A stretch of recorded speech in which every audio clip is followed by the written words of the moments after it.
నగరంలోని వావిలాలపల్లిలో గల Srikrishnanagar road number 3లో నూతనంగా ఏర్పాటు చేసిన ఎస్వి బాంకెట్ హాల్ను నేడు కరీంనగర్ శాసనసభ్యులు గంగుల కమలాకర్ మాజీ ఎంపీ బోయినపల్లి వినోద్ కుమార్తో కలిసి ప్రారంభించారు. ఈ సందర్భంగా బ్యాంకెట్ హాల్ ప్రారంభోత్సవానికి విచ్చేసిన ఎమ్మెల్యే గంగులకు మాజీ ఎంపీ బోయినపల్లి వినోద్ కుమార్కు నిర్వాహకులు ఘన స్వాగతం పలికారు. పుష్పగుచ్చాన్ని అందించి శాలువాతో సత్కరించారు. అనంతరం నిర్వాహకులతో కలిసి బ్యాంకెట్ హాల్ను ప్రారంభించారు.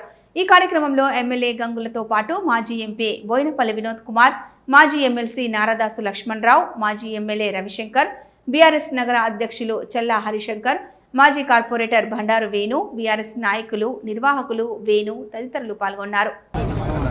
వెనుకబడిన కులాలకు ఆరాధ్య దైవుడైన జ్యోతిబా ఫూలే యొక్క జయంతి కార్యక్రమాన్ని కరీంనగర్ నగరంలో మాజీ ఎంపీ గారు, మా బీఆర్ఎస్ పార్టీ అందరం కూడా ఈరోజు ఘనంగా వారికి నివాళులర్పించడం జరిగింది. ఈరోజు గతంలో కూడా కేసీఆర్ గారు ముఖ్యమంత్రి ఉన్నప్పుడు జ్యోతిబా ఫూలే యొక్క విగ్రహ ఆవిష్కరణతో పాటు కరీంనగర్లో రాబోయే కాలంలో వారిని స్ఫూర్తిగా వెనుకబడిన కులాలందరూ అన్ని రంగాల్లో ముందుకు తీసుకురావాలని చెప్పి గొప్ప గొప్ప పథకాలు పెట్టిన ఘనత కేసీఆర్ గారి ప్రభుత్వాన్ని.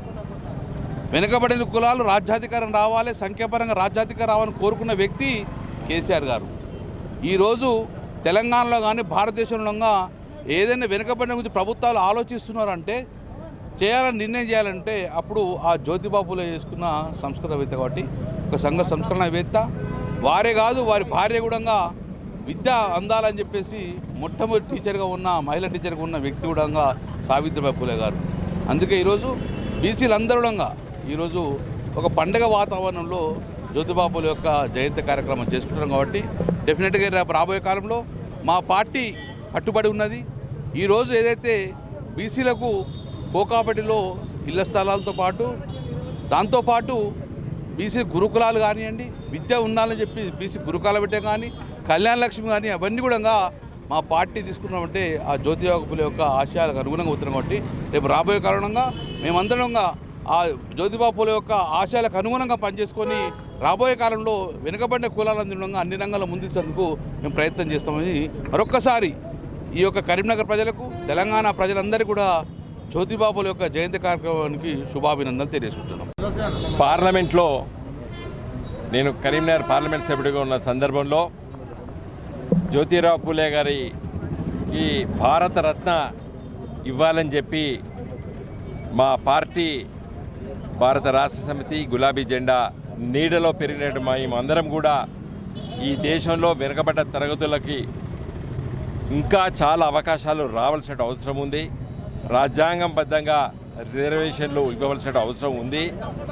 వాళ్ళ సంఖ్యారీత్యా ఒక్కొక్క రాష్ట్రంలో ఏ సంఖ్యలో ఉన్నారో ఆ సంఖ్యారీత్యా కూడా రిజర్వేషన్లు అమలుపరచాలని చెప్పి మా పార్టీ తీర్మానాలు చేశారు. ఈ దృష్టిలో పెట్టుకొని పార్టీ సూచన మేరకు గౌరవ పత్రికా సోదరులందరికీ నమస్కారం. ఈరోజు గౌరవ మాజీ ఎంపీ గారు, ప్లానింగ్ బోర్డు వైస్ చైర్మన్ గారు వినోద్ కుమార్ గారు మీకు క్లుప్తంగా చెప్పారు. అందరిది ఒకటే లక్ష్యం.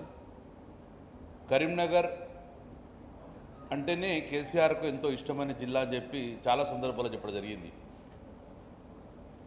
ఏ కార్యక్రమం కూడా కరీంనగర్ నుంచి మొదలు పెడితే అది సక్సెస్ఫుల్గా విజయవంతం అవుతుంది, ప్రజలకు ఉపయోగపడుతుందని చెప్పి భావించిన కేసీఆర్ గారు 2001లో కానీ, తదనంతరం కూడా 2014 తర్వాత రైతు బంధు లాంటివి కానీ, దళిత బంధు లాంటివి కానీ ఒక గొప్ప గొప్ప కార్యక్రమాలు కరీంనగర్ నుంచి స్టార్ట్ చేశారు. అందుకే ఈరోజు మేమందరం కూడా చాలా ప్రతిష్టాత్మకంగా కరీంనగర్ నుంచి ప్రతి క్యాడర్, ప్రతి ఇంటి నుంచి ఒక క్యాడరు, మా క్యాడరు ఎవరు కూడా మిస్ కాకుండా వారిని ఆ యొక్క రజతోత్సవ కార్యక్రమం అటెండ్ అయ్యే విధంగా వారిని అక్కడ చేర్చే విధంగా ఉండే బాధ్యత మేమందరం తీసుకున్నాం. ఎందుకంటే ఇది మా పండుగ, బీఆర్ఎస్ పార్టీ ప్రతి కార్యకర్తలు జరిగే పండుగ. కాబట్టి ఏ ఒక్కరు కూడా మాకు రవాణా సౌకర్యం లేకుండా మేము రాలేకపోతున్నామని మా క్యాడర్ ఎవరు బాధపడకూడదని చెప్పేసి అద్భుతంగా ప్రణాళిక తయారు చేస్తున్నాం గత 10 రోజుల నుంచి. దానికి అనుగుణంగా కరీంనగర్ జిల్లా నుంచి, ఉమ్మడి జిల్లా నుంచి మోర్ దాన్ 150,000 మందికి పైచీలకు తరలిపోతుంది. ఇప్పటివరకు మేము రవాణా సౌకర్యాన్ని కలిగించుకున్నాం.